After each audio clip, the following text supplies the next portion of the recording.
بسم اللہ الرحمن الرحیم۔ السلام علیکم دوستو، نور اسلام چینل پر خوش آمدید۔ آج کی اس ویڈیو میں ہم آپ کو غزوہ بدر کیوں پیش آیا اس سے آگاہ کریں گے۔ آگے بڑھنے سے پہلے گزارش ہے ہمارے اس چینل نور اسلام کو سبسکرائب کریں، لائک کریں، شیئر کریں اور بیل آئیکن کو بھی کلک کریں تاکہ ہمارے آنے والی ویڈیوز آپ احباب تک بر وقت پہنچتی رہیں۔ دوستو، غزوہ بدر یہ غزوہ تاریخ اسلام میں مینارہ نور کی حیثیت رکھتا ہے۔ 17 رمضان 2 ہجری میں پیش آنے والا یہ مارکہ اپنے اندر سرفروشی اور جان بازی، اثار و قربانی اور عشق و محبت کی لازوال داستانیں سمیٹے ہوئے ہے۔ دوستو، جیسا کہ گزشتہ ویڈیوز میں ذکر کیا جا چکا ہے کہ مشرکین مکہ کی خرمستیوں کا اصلی سبب ان کی معاشی خوشحالی تھی جو تجارت شام کی وجہ سے ان کو حاصل تھی۔ چنانچہ جانب عالم صلی اللہ علیہ وسلم نے اس تجارت کا راستہ روکنے کے لیے تجارتی کاروانوں پر حملوں کی منصوبہ بندی فرمائی اور اس مقصد کے لیے متعدد مہمیں روانہ فرمائیں۔ بعض مہمات میں آپ بنفس نفیس بھی شامل ہوئے جن کی تفصیل پہلے بیان ہو چکی ہے۔ دوستو، 2 ہجری میں آپ کو اطلاع ملی کہ ایک بڑا کاروان تجارت ابو سفیان کی سرکردگی میں شام سے واپس آ رہا ہے۔ چنانچہ آپ نے صحابہ کرام کو جمع کیا اور فرمایا، قریش کا ایک بڑا قافلہ بہت سا مال اور سامان لے کر شام سے آ رہا ہے، اس پر حملے کی تیاری کرو، ہو سکتا ہے کہ وہ مال و متاع اللہ تعالیٰ تمہیں عطا فرما دے۔ اس سے پہلے قافلوں پر حملے کے لیے جو مہمات روانہ کی جاتی رہیں ان کے لیے آپ نے کبھی عمومی اعلان نہیں فرمایا تھا، صرف مہاجرین میں سے چند افراد کو منتخب کر کے روانہ فرما دیا کرتے تھے۔ یہ پہلا موقع تھا کہ آپ صلی اللہ علیہ وسلم نے مہاجرین و انصار دونوں کو نکلنے کا حکم دیا تھا، اس لیے انصار نے اس میں بڑھ چڑھ کر حصہ لیا اور اکثریت سے شمولیت کے لیے تیار ہو گئے۔ اس طرح مجموعی تعداد 300 سے بڑھ گئی، جن میں 60-70 مہاجرین تھے، باقی سب انصار تھے۔ چنانچہ 8 رمضان کو جانب عالم صلی اللہ علیہ وسلم مدینہ سے باہر نکلے اور اس کاروان عشق کی قیادت فرماتے ہوئے بدر کی جانب نکل پڑے، کیونکہ اطلاعات کے مطابق قافلے کا رخ اسی طرف تھا۔ دوستو، ابو سفیان کے مخبروں نے جب اس کو اطلاع دی کہ جانب عالم صلی اللہ علیہ وسلم متعدد ساتھیوں کے ہمراہ مدینہ سے نکل کھڑے ہوئے ہیں تو وہ سخت خوف زدہ ہو گیا۔ اسی وقت ایک تیز رفتار قاصد زمزم غفاری کو تیار کیا اور اسے ہدایت کی کہ جتنی جلدی ہو سکے مکہ پہنچو اور اہل مکہ سے کہو کہ اگر اپنے مال و اسباب کو محمد صلی اللہ علیہ وسلم اور اس کے ساتھیوں کے ہاتھ لگنے سے بچانا چاہتے ہو تو فوراً پہنچو۔ زمزم منزلوں پر منزلیں مارتا ہوا بہت جلد مکہ پہنچ گیا۔ اپنی فریاد کو مزید مؤثر بنانے کے لیے اس نے اونٹ کے ناک کان کاٹ ڈالے، کجاوا الٹا کر دیا اور اپنا گریبان پھاڑ کر نہایت دردناک آواز میں چلانے لگا،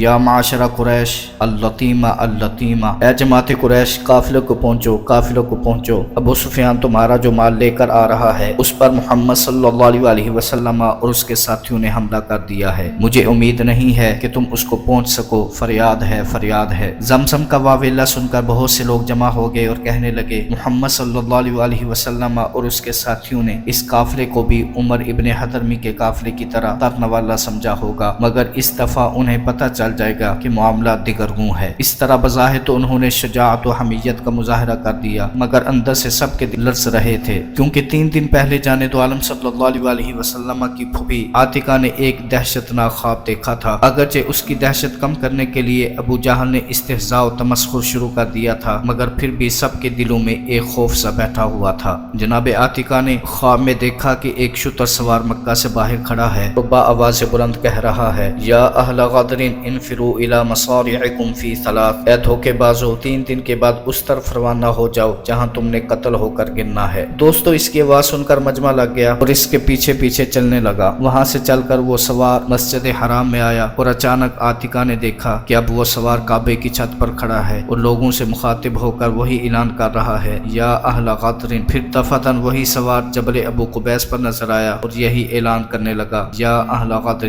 اس کے بعد اس نے جبل ابو قبیس کی چوٹی سے ایک پتھر نیچے کی طرف لڑکا دیا، وہ پتھر تھوڑا نیچے آیا تو ٹوٹ گیا اور اس کے ٹکڑے اڑ اڑ کر اہل مکہ کے گھروں میں گرنے لگے۔ عاتکہ کہتی ہیں کہ مکہ کو کوئی گھر ایسا نہیں بچا جس میں اس کا کوئی ٹکڑا نہ گرا ہو۔ دوستو، صبح ہوئی، عاتکہ نے یہ خواب اپنے بھائی عباس سے بیان کیا، مگر ساتھ ہی شرط عائد کی کہ کسی اور سے ذکر نہ کرنا۔ حضرت عباس رضی اللہ تعالی عنہ نے وعدہ کر لیا، لیکن جو بات ایک دفعہ زبان سے نکل جائے وہ پرائی ہو جاتی ہے۔ چنانچہ عباس رضی اللہ تعالی عنہ نے رازداری کے وعدہ کے ساتھ یہی خواب اپنے دوست ولید کے سامنے بیان کر دیا۔ ولید نے اپنے باپ کو بتایا اور کہی جو بات کان میں چڑھی زبان خلق پر کے مطابق اس خواب کا سارے مکہ میں چرچا ہو گیا۔ ابو جہل نے یہ صورتحال دیکھی تو سخت سیخپا ہوا کہ ابھی تک تو نبوت کا ایک ہی دعوے دار تھا، اب معاذ اللہ اس کی پھوپھی نے بھی ख्वाब की शक्ल में पेशीन गोइयां शुरू कर दी हैं। चुनाचे दूसरे दिन जब अब्बास रदी अल्लाह ताला अन्हो तवाफ करने गए तो देखा कि अबू जहल कुछ लोगों में मेरे महफिल बना बैठा है और इसी मौजू पर गुफ्तगू कर रहा है। अब्बास रदी अल्लाह ताला अन्हो तवाफ के लिए जाता देख कर कहने लगा, अबुल फज़ल ये जनाब अबू अब्बास की कुनियत है, तवाफ से फारिग होकर जरा इधर आना, तुमसे कुछ बात करनी है। हजरत अब्बास रदी अल्लाह ताला अन्हो कहते हैं कि तवाफ के बाद जब मैं उस मजलिस में जाकर बैठा तो अबू जहल ने मुझसे पूछा, तुम्हारे खानदान में ये एक और नबुव्वत की दावेदार कब से पैदा हो गई है? मैंने हैरत से पूछा, क्या मतलब, किसने नबुव्वत का दावा किया है? ये आतिका ने जो ख्वाब बयान किया है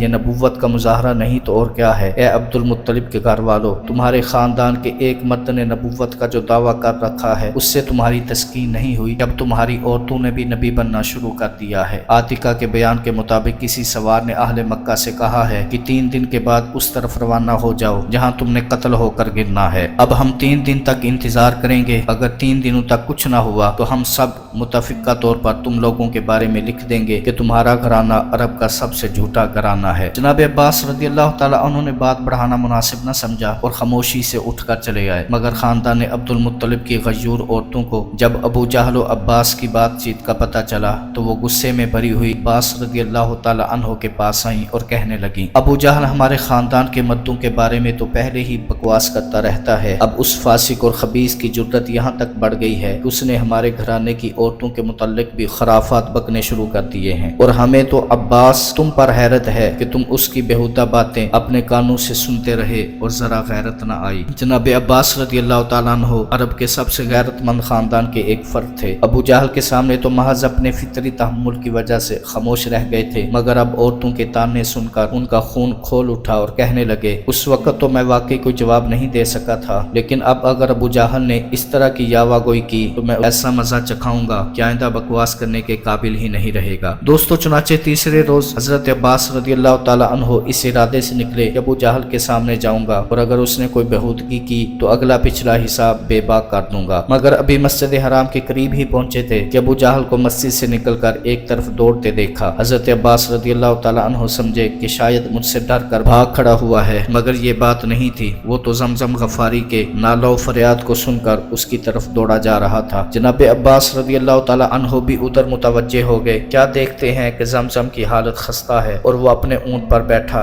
गला फाड़ रहा है, अल्लतीमा अल्लतीमा, काफिले को पहुंचो, काफिले को पहुंचो। गोया तीसरे दिन ही आतिका के ख्वाब की सदाकत जाहिर होना शुरू हो गई थी, इसीलिए जब अहले मक्का जमजम के पास खड़े होकर शुजाअत और हमीयत का मुजाहरा कर रहे थे, उस वक्त अंदर से उनके दिल लर्ज रहे थे और कानों में आतिका के बयान करदा ख्वाब के अल्फाज गूंज रहे थे कि धोखेबाजो, 3 दिन के बाद उस तरफ रवाना हो जाओ जहाँ तुमने मर कर गिरना है। अहले मक्का अभी इब्ने हदरमी के कत्ल को नहीं भूले थे कि ऊपर से ये मुसीबत आन पड़ी, इसलिए खौफ व हरास के बावजूद काफिले को बचाने और इब्ने हदरमी का इंतकाम लेने के लिए एक जम्मे गफीर तैयार हो गया, जिसमें मक्का के तकरीबन तमाम मुअज़्ज़िज़ीन शामिल थे। अबू लहब अलबत्ता जान बचा गया और अपनी जगह आस इब्ने हिशाम को भेज दिया। इस बेचारे ने अबू लहब का 4000 रुपया देना था, जिसकी अदायगी की कोई सूरत नहीं बन रही थी। अबू लहब ने उसको पेशकश की कि अगर तुम मेरी जगह इस जंग में शामिल हो जाओ तो मैं कर्जा मुआफ कर दूंगा। आस राजी हो गया और अबू लहब की जान बच गई। उमय्या इब्ने खल्फ भी तैयार नहीं था, क्योंकि कुछ अर्सा पहले जब हजरत साद बिन मुआज रदी अल्लाह ताला अन्हु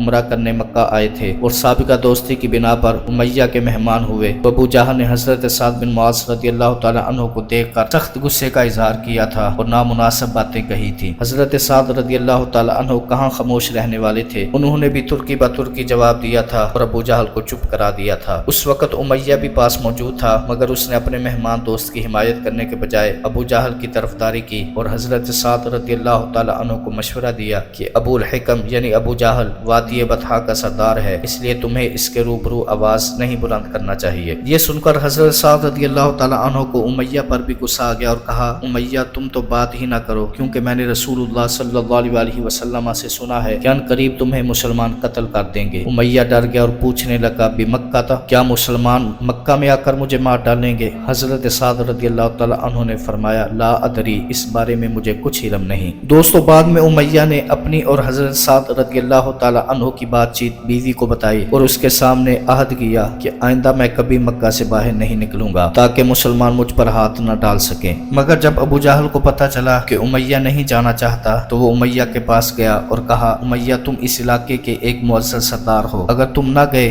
तो बाकी लोगों के हौसले भी पस्त हो जाएंगे और वो हमारा साथ देने पर आमादा नहीं होंगे। बहरहाल अबू जहल ने अपनी बातों से उसको तैयार कर ही लिया। ताहम रवानगी से पहले बीवी ने उसको याद दिलाया कि क्या तुम यसरब से आने वाले दोस्त यानी हजरत साद रदियल्लाहु ताला अन्हु की बात भूल गए हो। उमैया ने कहा, मैं थोड़ी ही दूर तक जाऊंगा, फिर किसी न किसी तरह वापस आ जाऊंगा। मगर उमैया को आखिर तक वापसी का मौका न मिल सका और तकदीर उसको खींच कर मैदान बदर तक ले गई।